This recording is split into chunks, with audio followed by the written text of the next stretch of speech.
자, 여러분 안녕하십니까? 자, 여러분 기초경제 수학 특강에 제8장 다변 함수의 미분과 활용 보고 있습니다. 자, 변수가 여러 가지 영향을 주는 변수들이 있는 상황입니다. 그때 지난 시간에 봤었던 것은 편미분을 봤어요. 편미분이라는 것은 관심 있는 변수만 변화하게 되겠고 나머지들은 다 고정되어 있는 경우를 살펴본 것이죠. 자, 이번 시간에는 전미분에 대해서 볼 거예요.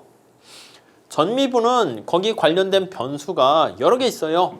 여러 개의 독립 변수가 변화해서 그로 인한 충격이 총체적으로 어떻게 영향을 미치는가, 그거를 살펴보려고 합니다.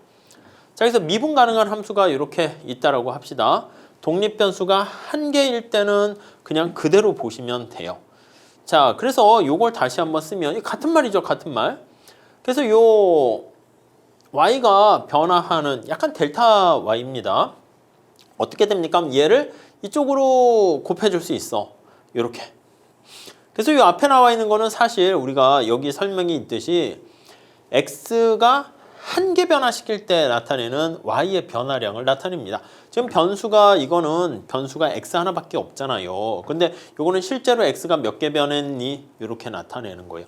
사실 같은 말이에요. 그러니까 위에 이렇게 쓴 거랑 밑에 쓴 거 같은 말이에요. 그래서 뭘 의미가 있는데 여기선 별 의미가 없어요. 그래서 요 뒤에까지 가야지 좀 의미가 있습니다. 자, 이 식을 해석을 했을 때 x가 한 단위 변화했을 때 반응하는 y, 그게 얼마나 되는가 이건데 우리가 현실에서는요 꼭 한 개만 변하는 게 아닐 수 있잖아. 그래서 요게 세 개를 더하게 되면 이렇게요. 자, 그래서 우리가 세 개, 자두가 x인데 자두가 세 개 더하게 됐을 때 총 효용은 얼마나 변하니 그걸 나타낸다라고 하면은요. 요거는 뭐냐면 이제 자두가 한 개 변했을 때 나타내는 영향, 그렇게 볼 수가 있어요. 그때 실제로 몇 개 변했니? 이렇게요. 이제 금액으로 표현한다 그러면 자두가 3개 이렇게 추가적으로 구입할 때 기업은 얼마의 총수입을 법니까? Y가 총수입이 되고 소비자 입장에서는 총지출액이 될 거예요. 그래서 Y는 기업 입장에서는 총수입, 판매 수입이라고 해도 되겠고요. 소비자 입장에서는 이게 총지출, 그거를 의미한다. 이렇게 보시면 되겠습니다. 네, 이해하시겠죠? 자, 그래서 여기 나와 있는 것처럼 요거는 뭐냐면 자두를 하나 증가시켰을 때 돈을 얼마 내? 그러니까 이게 자두의 하나의 가격이 되는 거예요. 가격이 만약에 하나에 500원이라 합시다. 500원인데 이 500원으로 정해져 있다고 할게요. 시장에서 500원. 그럼 내가 만약에 자두를 3개 더 샀다. 그럼 개당 500원을 지출하게 되는데 의미를 잘 파악하세요. 몇 개 샀니? 지금 3개 샀잖아. 그럼 얼마 쓰는 거야? 총 지출액은. 그쵸? 개당 500원짜리 하는 거 3개 샀으니까 3 곱하기 500, 1,500원 이렇게 되는 거 알 수가 있습니다. 이해 가시죠? 그래서 이렇게 추가적으로 구입했을 때 나타낸 금액 나타내는 거 알 수 있습니다. 자, 그러면 우리가 지금 자두 하나만 있을 땐 그렇게 얘기했는데 이 판매자가 상점에서 여러 개 파는 거야. 자두 외에 사과, 배, 딸기 이렇게 팔고 있어요. 그랬을 때 총 얻게 되는 판매 수입인 총 금액은 얼마가 되고 총 지불액은 얼마가 됩니까? 이렇게 표현한다 그러면 Y가 총 수입이 되는 거예요. 자, 그랬을 때 자두, 딸기, 사과, 배 이런 것들이 있으면 이렇게 식을 쓸 수가 있을 거예요. 그러니까 이제 판매되는 게 자두 얼마짜리 자두 몇 개 팔았니? 오늘 매상이 하나만 파는 게 아니잖아. 딸기 몇 개 팔았니? 사과 몇 개 팔았니? 배 몇 개 팔았니? 요 델타 삼각형 나타낸 게 얼마나 판매했니? 추가적으로 판매량을 나타낸다라고 생각하시면 되겠습니다. 그래서 지금 이번에 오늘 하루에 추가적으로 자두를 2개 더 사고 더 판매했고 딸기를 20개 판매했고요. 많이 팔았네. 사과를 3개 판매했고 배를 하나 판매했고. 자, 이거 소비자 입장에서는 지출금액이라고 했어요. 여기서는 소비자가 돈을 지출하는 걸로 했어요. 지불하는 걸로 했어요. 그럼 내가 바구니에다가 자두 2개 추가적으로 담고 딸기 20개 더 담고 사과 3개 추가적으로 더 담고 배를 1개 추가적으로 담을 때 얼마나 돈을 더 지출해야 되니? 그걸 나타낸다 해봅시다. 자, 그러면 추가로 더 지불해야 될 금액 델타 Y는 이렇게 쓸 수 있어요. 자두가 2개 추가적으로 더 구입할 때 추가되는 금액 이렇게 있는 거야. 앞에 본 것처럼 이게 뭐예요? 자두 개당 자두 가격 이게 앞에 얘기한 것처럼 델타 자두를 그냥 자두라고 쓸게요. 자두라고 할 때 그때 총 지출 금액이 얼마니? 근데 실제로 자두를 몇 개 더 샀니? 이렇게 쓸 수 있다고요. 이해 가시죠? 딸기 20개를 더 구입할 때 추가되는 금액, 사과 3개 더 구입할 때 추가되는 금액, 배 1개 더 구입할 때 추가되는 금액 이렇게요. 각각 추가적으로 구입했을 때 추가되는 금액이 얼마나 더 증가하는가. 이게 내 바구니에다가 물건을 더 담았을 때 추가적으로 지출하는 금액을 나타낸다. 이렇게 보시면 되겠습니다. 자, 그래서 요거 한 개 변화시킨다라고 해서요. 하나라고 돼 있습니다. 자두만 변화시키는 거야. 자두만 요거 만자도 보시죠. 그래서 이게 앞에서 본 것처럼 라운드해서 편미분 개념으로 이렇게 쓴 거예요. 요게 편미분 개념으로 이렇게 살펴본 겁니다. 자, 그랬을 때 추가적으로 자두를 몇 개를 더 샀습니까? 2개를 더 샀습니다. 그러면 자두를 추가적으로 구입했을 때 지출하는 금액 상점 입장에서는 얻게 되는 총수입의 증가분 요거야 요거 요렇게 쓸 수가 있어요. 이해되세요? 요건 자두 하나 구입할 때 얼마 돈 쓰니? 근데 너 몇 개 구입했니? 이거예요. 그러니까 요게 바로 뭐냐면 자두를 추가적으로 구입하기 위해서 얼마나 돈을 더 썼니? 이해되시죠? 자, 딸기요. 이거 딸기 가격이 자두 가격하고 다르잖아. 그러니까 딸기 하나 추가적으로 변화시켰을 때 총 지출액이 얼마나 변화했는데 그때 딸기 몇 개를 더 샀니? 이해 가십니까? 이거는요. 사과를 하나 증가적으로 추가적으로 더 살 때 돈 얼마나 썼니? 거긴데 근데 사과를 몇 개 추가적으로 더 샀니? 이해되시죠? 요거는 배를 추가적으로 하나 더 살 때 돈이 얼마 들었니? 근데 배 몇 개 더 샀니? 이렇게요. 자, 그래서 내가 바구니에다가 자두랑 여기 보시면 딸기랑 사과랑 배를 구입을 하는데 이렇게 추가적으로 몇 개 더 변화시켰을 때 이 지출하는 금액이 얼마나 더 증가했니? 그걸 나타내는 것입니다. 자, 그래서 여기 보시면은 이제 미분하는 건 지금 제가 표현하려고 막 20개 막 엄청 크게 이렇게 했는데 각 변수, 독립 변수의 변화의 양이 충분히 작다고 아주 작게 변하는 겁니다. 그게 미분한다는 개념이잖아요. 그렇게 표현하면 이렇게 쓸 수가 있어요. 자, 여기 y에 대한 함수가 x1, x2부터 xn까지 있습니다. 자, 그러면 델타 y 해서 y의 변화에 영향을 주는 것은 지금 x1이 하나 변했을 때 이게 라운드 표시하면 편미분이잖아. 그래서 얼마인가에다가 이게 실제로 얼마나 변했니? 이게 x1의 변화로 인한 여기 보시면 총 생산량의 변화, y의 변화 나타내는 거. 그러니까 x1이 기여하는 바고요.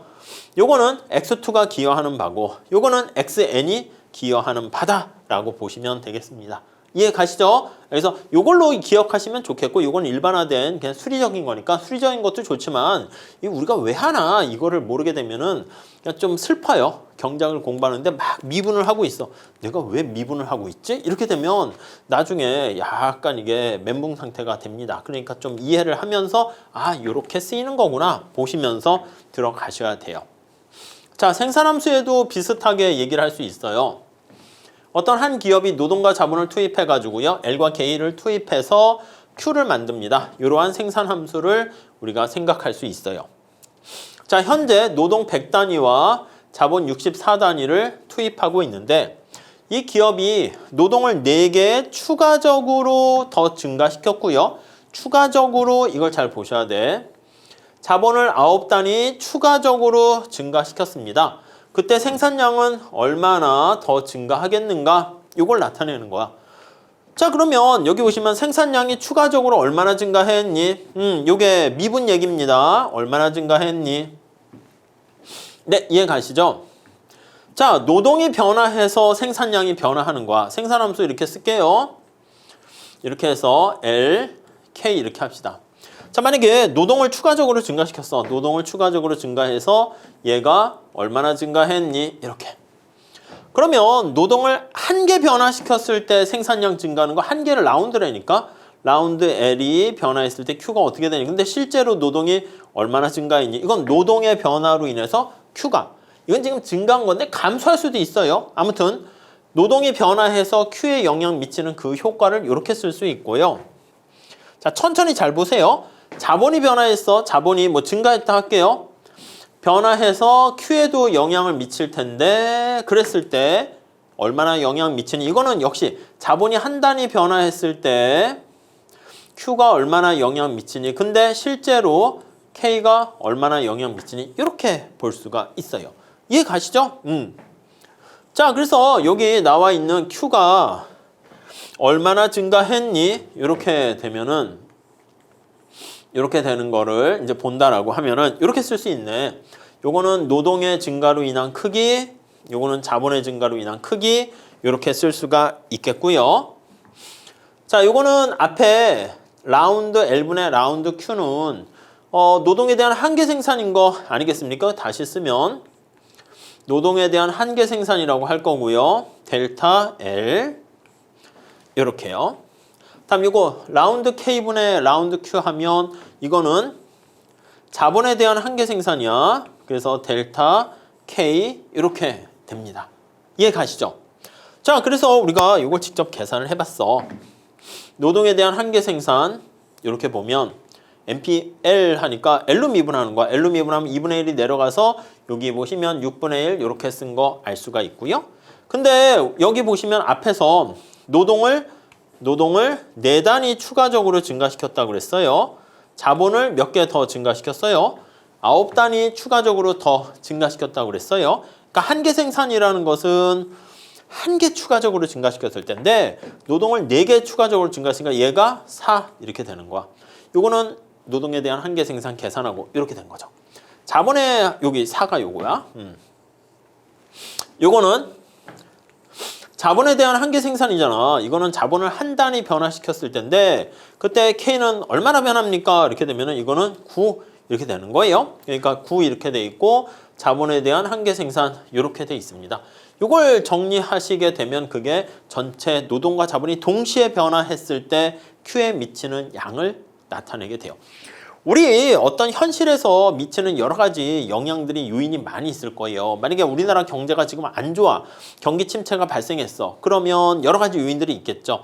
코로나 때문에 그럴 수도 있어. 코로나 때문에 그럴 수 있고 경제 주체들이 효율적으로 생산 못해서 그럴 수 있고 정부가 경제에 개입했는데 그게 잘못될 수도 있고 또 코로나와는 상관없이 어떤 외국에 대한 어떤 뭐 무역 관련된 관세 이런 것 때문에 무역 장벽 때문에 발생할 수도 있고 다양한 요인들이 있을 겁니다. 그런 다양한 요인들이 조금씩 변화해서 어떤 대한민국 경제 전체에 영향을 미칠 수가 있겠죠.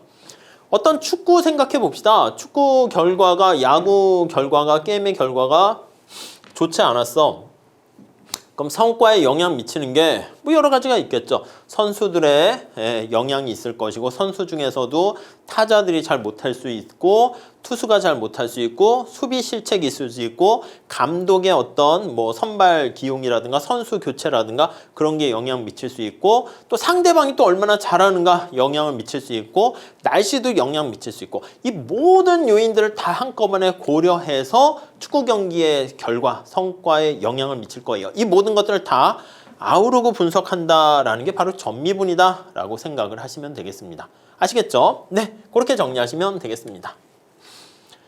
자, 그래서 전미분에 관련된 계수는 특정 독립변수가 1 변화했을 때 종속변수에 미치는 직접적인 충격과 그리고 간접적인 충격 이렇게 분해를 할 수가 있습니다. 과일 구매를 한다라고 할게요.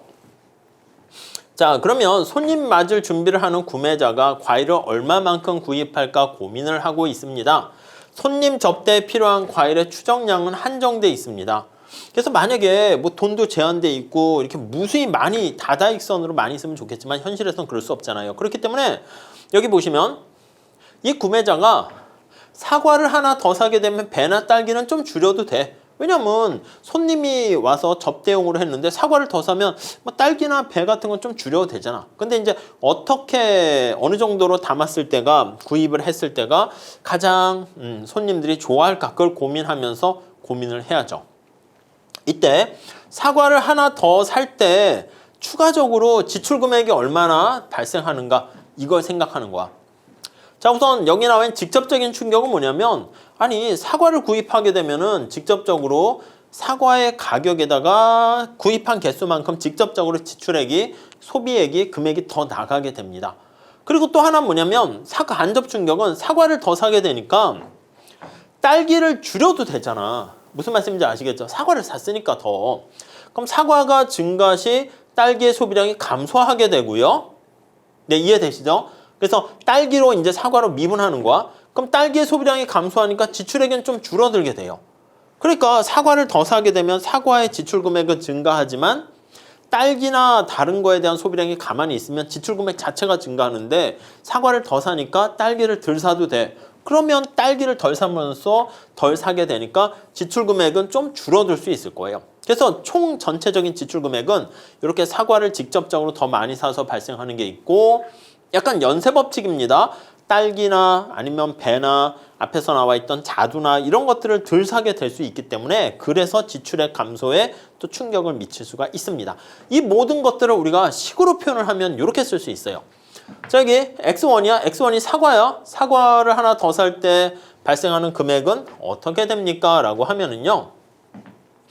여기요. 사과를 하나 더 사서 요거 델타 사과에 영향 미쳐서 사과 때문에 여기 나와 있는 Y가 어떻게 영향 미치니 그게 이제 첫 번째.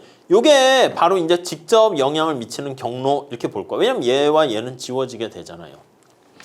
근데 그것만 있는 게 아니라 아니면 이렇게 쓸게요. Y가 있는데 변수가 x1, x2 이렇게 있어요. xn 이렇게 있습니다.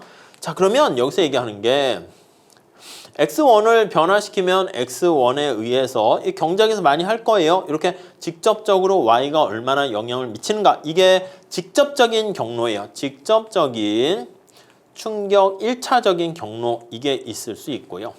근데 두 번째는 뭐냐면 x1이 x2에 영향을 미쳐. 그래서 x2의 변화가 여기에 영향 미치는 게 하나 있을 수 있고요.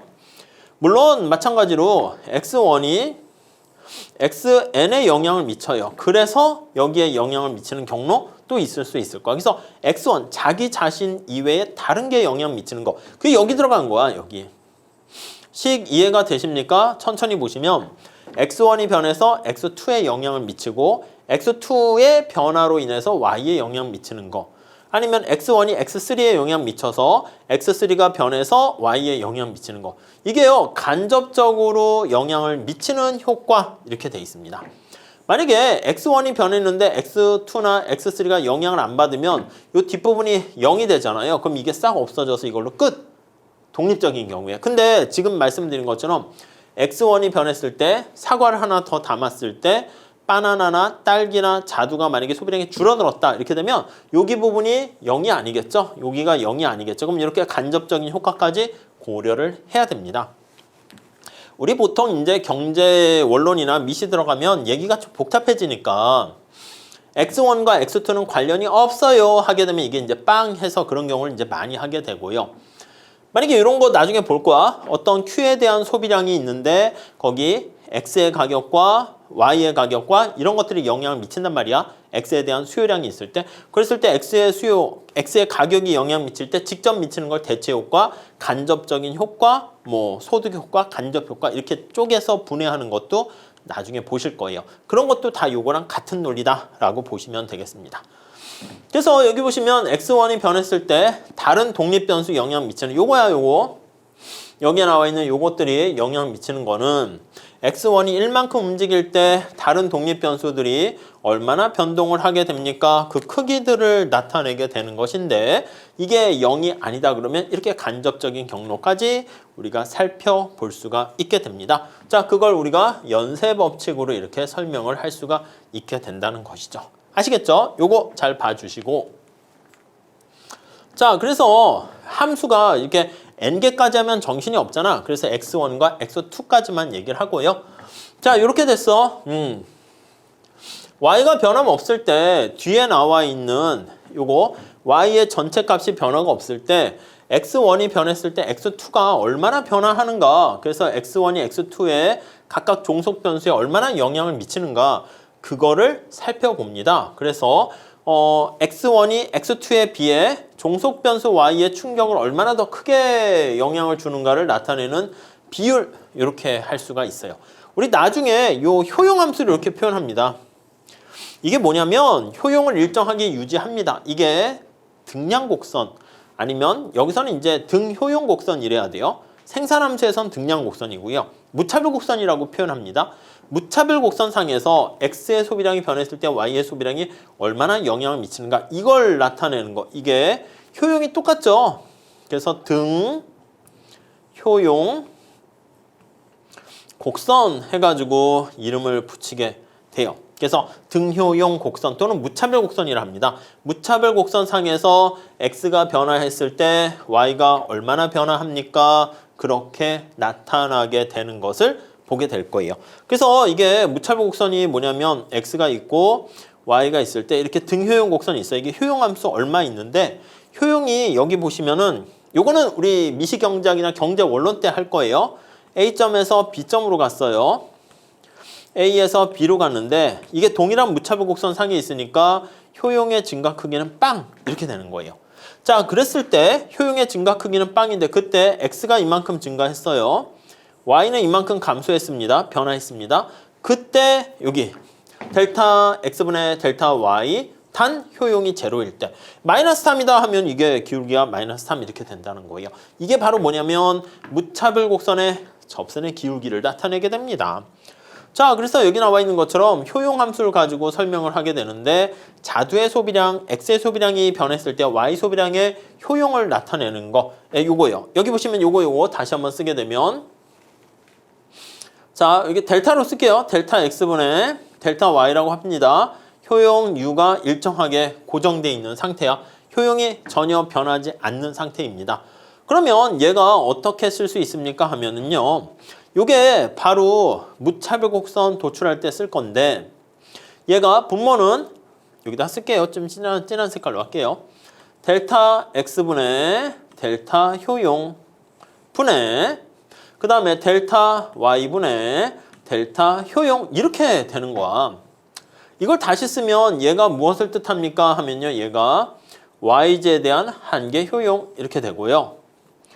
얘가 뭐가 됩니까? 라고 하면 얘가 XZ에 대한 한계 효용 이렇게 됩니다. 자, 그래서 이거 의미가 어떻게 됩니까? 하면 XZ랑 YZ에 대한 한계 효용 비율 이렇게 되는 거예요. 아시겠습니까? 자, 이건 뜻이 뭐냐면 뒤에 계속 나오는데 여기 보시면 요거 델타 X분의 죄송해요. 여기 잘못 썼어요. 여기 보시면 이게 잘못됐죠. 잠깐만요. 여기 보시면 델타 X분의 델타 Y니까 효용으로 할 때는요, 이게 분모분의 분자를 정확하게 잘 보셔야 되는데, 여기 다시 한번 씁시다.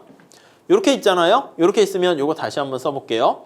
그럼 이게 분모에 들어가 있잖아. 그러니까 델타 X가 여기에 와야 돼요. 델타 X분의 델타 효용 이렇게 돼 있고, 자, 여기요. 여기는 어떻게 되냐면 델타 Y분의 델타 효용 이렇게 쓸 수가 있게 돼요.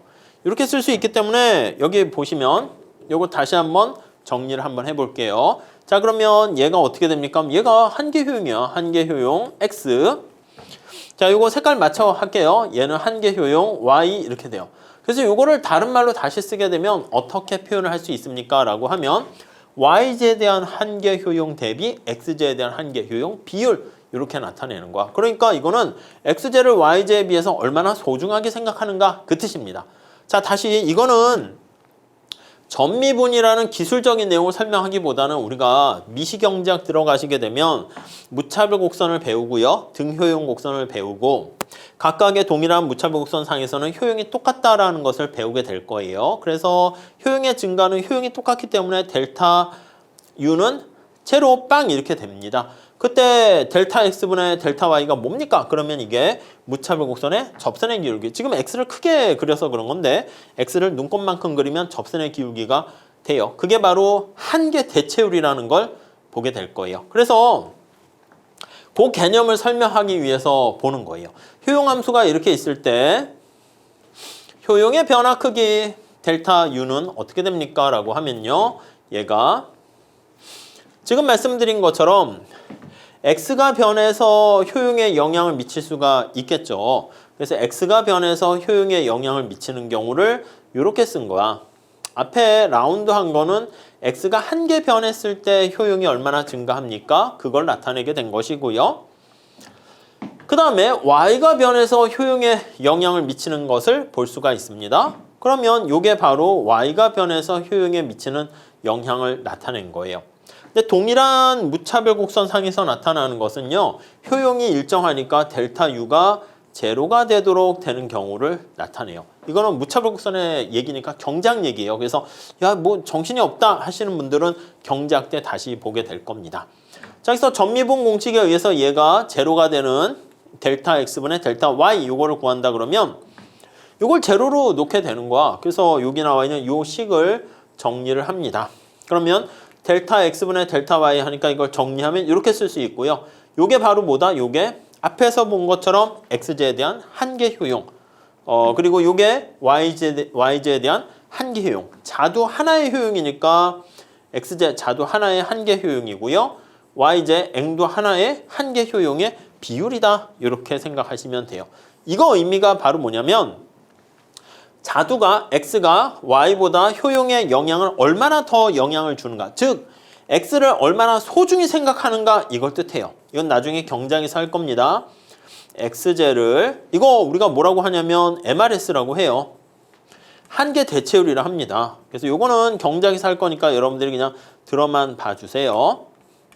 자, XJ를 증가시키기 위해서 당신은 YJ를 얼마나 포기할 생각이 있습니까? 그걸 나타내는 한계 대체율로 XJ를 소중히 여기는 정도 이렇게 보시면 되겠습니다.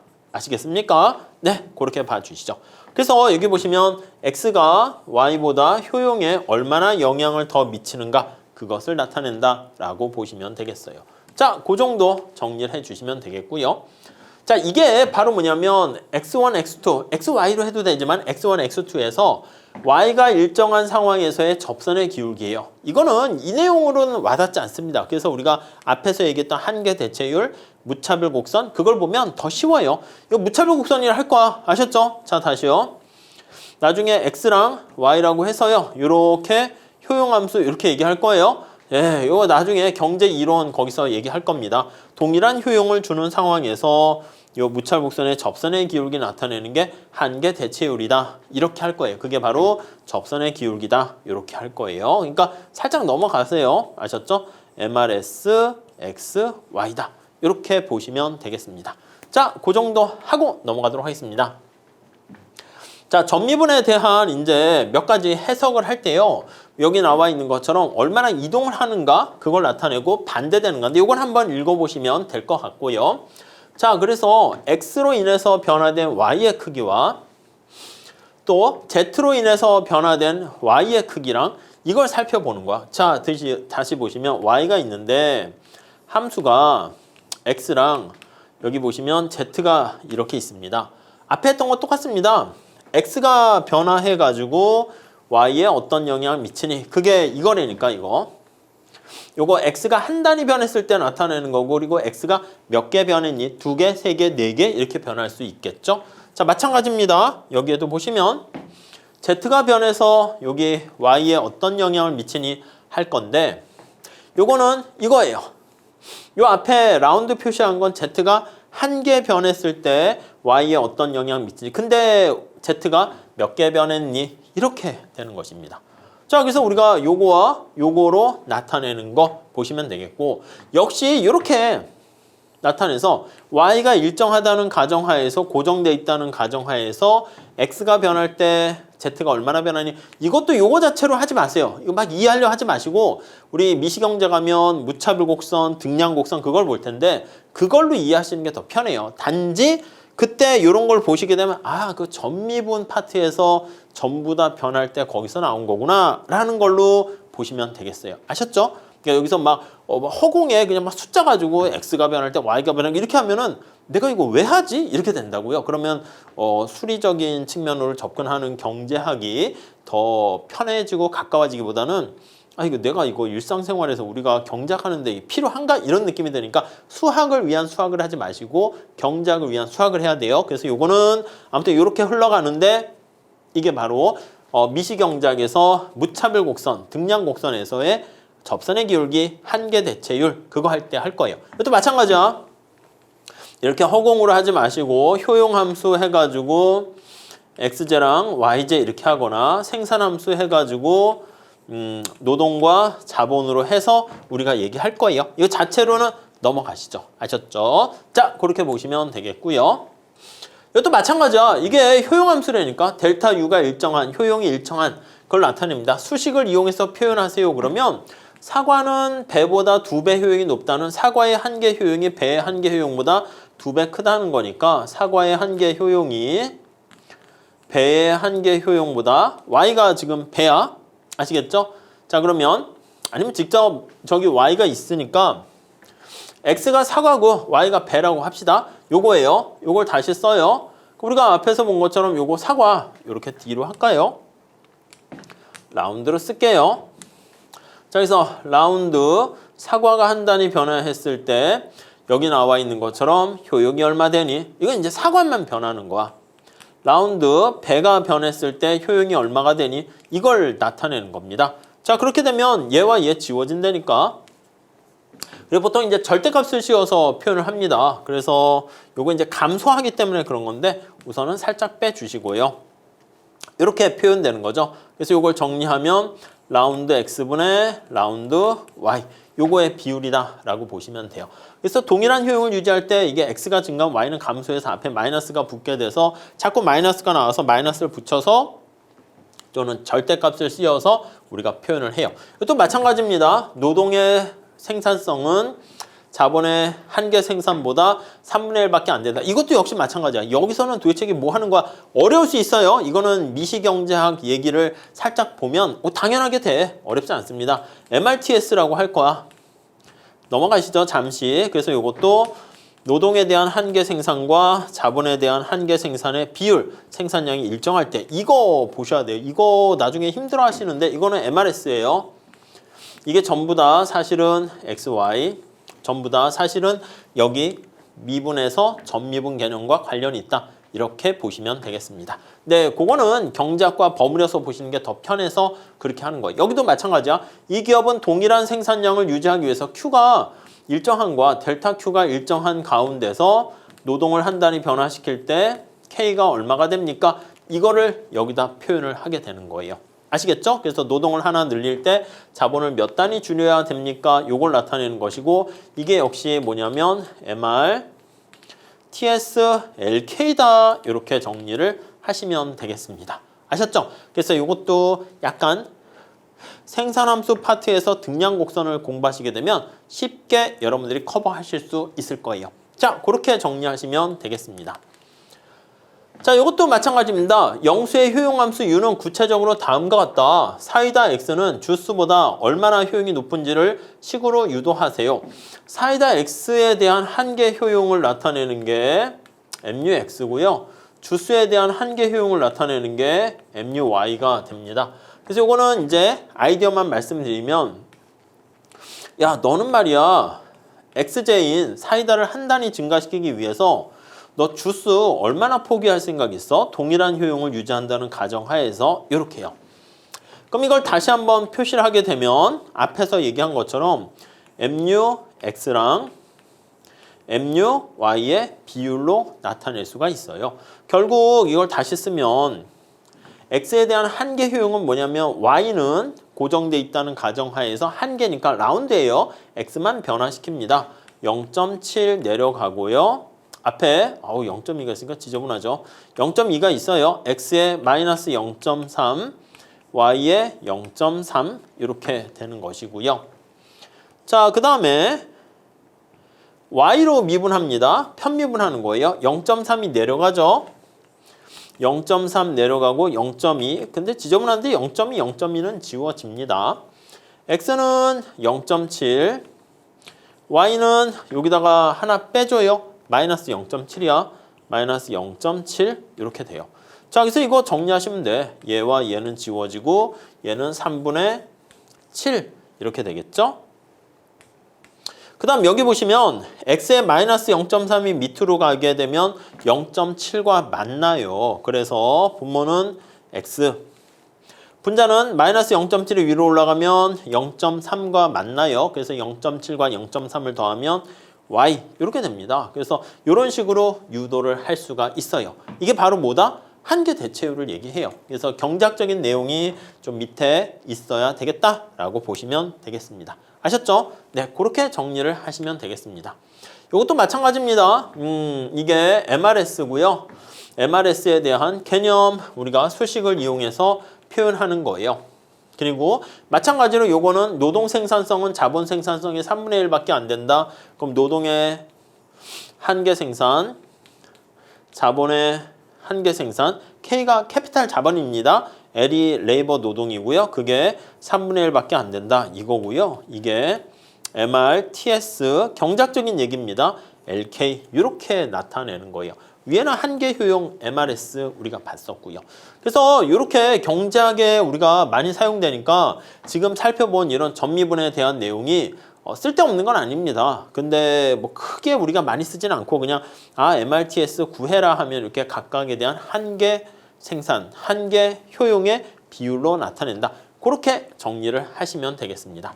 이게 바로 무차별 곡선이 되는 거예요. X가 젤리고 Y가 초콜릿이고 효용이 일정하게 유지가 되는 상황입니다. 그때 접선의 기울기를 구하세요. 이게 바로 뭐냐면 MRS라니까. 그래서 여기 나와 있는 젤리 X자 한 단위 변화시키기 위해서 초콜릿 얼마나 변화시켜야 됩니까? 그걸 나타내는 MRS XY를 의미한다 라고 보시면 되겠습니다. 아셨죠? 네, 그 정도만 보시고요. 접선의 기울기의 절대값이 체증합니까? 체감합니까? 뭐 이런 것들이 한계 대체율이 체증하냐 체감하냐인데 여기 보시면 이렇게 한계 대체율 값이 있다가 X축에 나와 있는 젤리 값이 점차 증가해. 접선의 기울기 어떻게 돼요? 점차 작아지잖아. 그러니까 한계 대체율이 점차 작아진다. 뭐 그런 것들 한계 대체율이 체감한다. 그런 것들 할 때 우리가 사용할 겁니다. 아셨죠? 그렇게 정리하시면 되겠습니다. 자, 이렇게 하시고요. 우리가 다음 시간에는 오일러 정리에 대해서 볼 건데 이것도 약간 경작적인 내용입니다. 그렇기 때문에 여러분들이 기계적으로 전미분하는 그거보다도 경작에서 나와 있는 오일러 정리라든가 동조함수, 동차함수가 우리가 앞에서 봤던 그런 내용들을 조금 확장한 것이다 라는 것만 살짝 보시면 돼요. 자세한 내용들은 경작 시간에 조금 더 할 겁니다. 아셨죠? 자, 이거 다음 시간에 같이 또 한번 살펴보도록 하겠습니다. 감사합니다.